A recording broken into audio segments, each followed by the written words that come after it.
एक राजा बहुत ही महत्वाकांक्षी था और उसे महल बनाने की बड़ी महत्वाकांक्षा रहती थी।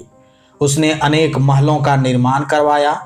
रानी उनकी इस इच्छा से बड़ी व्यथित रहती थी कि पता नहीं क्या करेंगे इतने महल बनवाकर। एक दिन राजा नदी के उस पार एक महात्मा जी के आश्रम के वहां से गुजर रहे थे, तो वहां एक संत की समाधि थी। सैनिकों से राजा को सूचना मिली कि संत के पास कोई अनमोल खजाना था।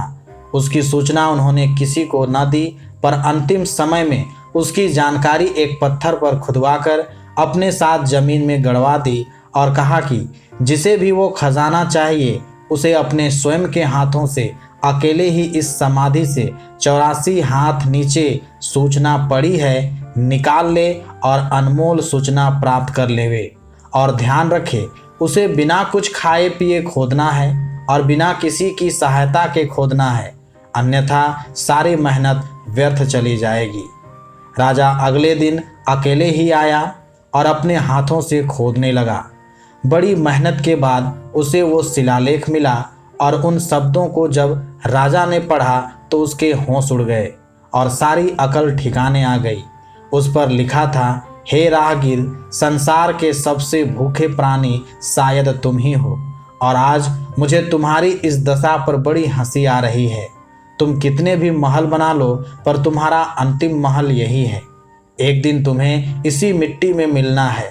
सावधान राहगीर, जब तक तुम मिट्टी के ऊपर हो तब तक आगे की यात्रा के लिए तुम कुछ जतन कर लेना, क्योंकि जब मिट्टी तुम्हारे ऊपर आएगी तो फिर तुम कुछ भी ना कर पाओगे।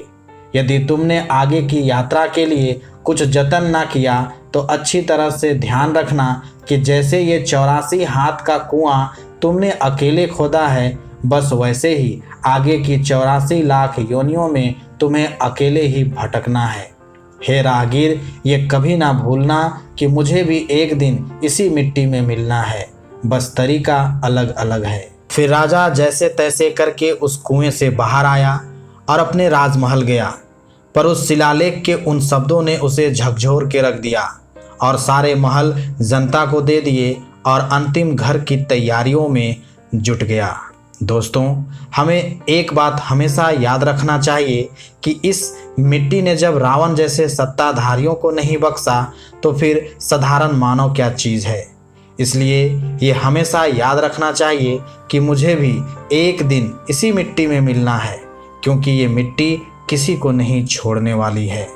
धन्यवाद।